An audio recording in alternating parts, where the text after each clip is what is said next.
Hello everyone, my name is Pallav. I'm a principal engineer at Zscaler, and before Zscaler, I was in Adobe for almost 11 years, working on multiple products from Adobe Sign, PDF, Adobe X to Adobe Express, and also enterprise solutions like Adobe Experience Manager. Today, I'll be walking you through how the design tokens can evolve from a design tool into true platform infrastructure, enable scalable multiple platform design systems. So the big problem, fragmentation, right? Traditional design system face fragmentation. Static style guides don't scale. Standards create version drift, and siloed implementation result in inconsistent user experiences. Worse, manual design works aids to a technical debt. This fragmentation starts three groups basically. The customer expect consistent branded journeys. Engineers want automation and governance, and designers need agility. But without the manual overhead, without alignment, all three suffers. So here's the paradigm shift. Tokens as infrastructure. So design tokens represents a paradigm shift. Instead of just a static values, we treat design decisions as programmable infrastructure. Each decision becomes versionable, reusable, and aligned with platform engineering principles like automation and self-service.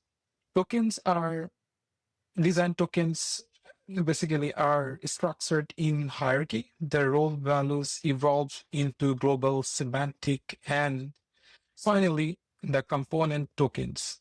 These progressive abstractions provide flexibility while ensuring consistency and a single source of truth. How this orchestration pipeline works, right?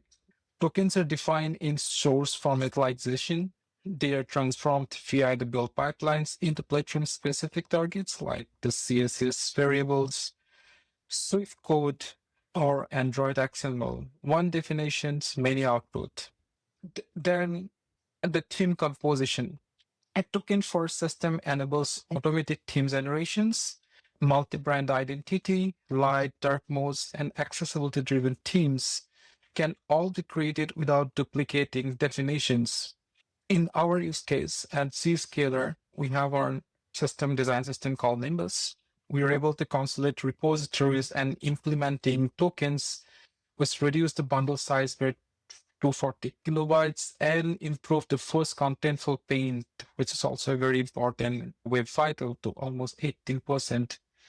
Then GitOps workflows and type-safe uses enhance developers' experience. This is the case study. If Fortune 500 enterprise rolled out tokens across 7 product lines and 3 acquisitions, the result, 73% fewer design inconsistencies, 40% faster feature development, and 100% automated WCAG compliance.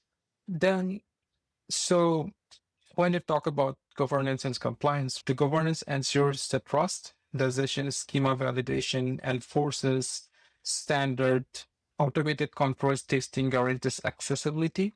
The peer approval bring in cross-functional alignment and documentation updates automatically. And this is how the life cycle works for the whole token system. A formal lifecycle ensures evolution without the chaos. Token moves through the creation, review, distribution, monitoring, and structured application process. This balance innovation and stability. From the developer's perspective, the difference is night and day. Before we have scattered hard-coded values, and after that, now we have type-safe tokens, IDE autocomplete, and single source of truth. We all definitely have a lot of challenges. Adoption is never smooth. Team resist change, legal systems complicate integrations, and the governance may seem risky. But with code mods, phased rollout, schema validation, and proof points, these challenges are solvable. And how if phase rollout works, right? You start with the audits and standards, then set up the foundation repo, run a pilot, then scale and automate pipelines, finally drive continuous improvements. What are the key takeaways from all of this? Tokens are infrastructure, not just styling. They deliver a single source of truth, automated compliance, and measuring efficiency gains. The call to action: assess your design system maturity, start with a focused pilot, and build governance alongside architecture. This is how we scale design systems for future. And I always say design tokens are just your API contract between the design and development. So hope you all liked the presentation, and thanks.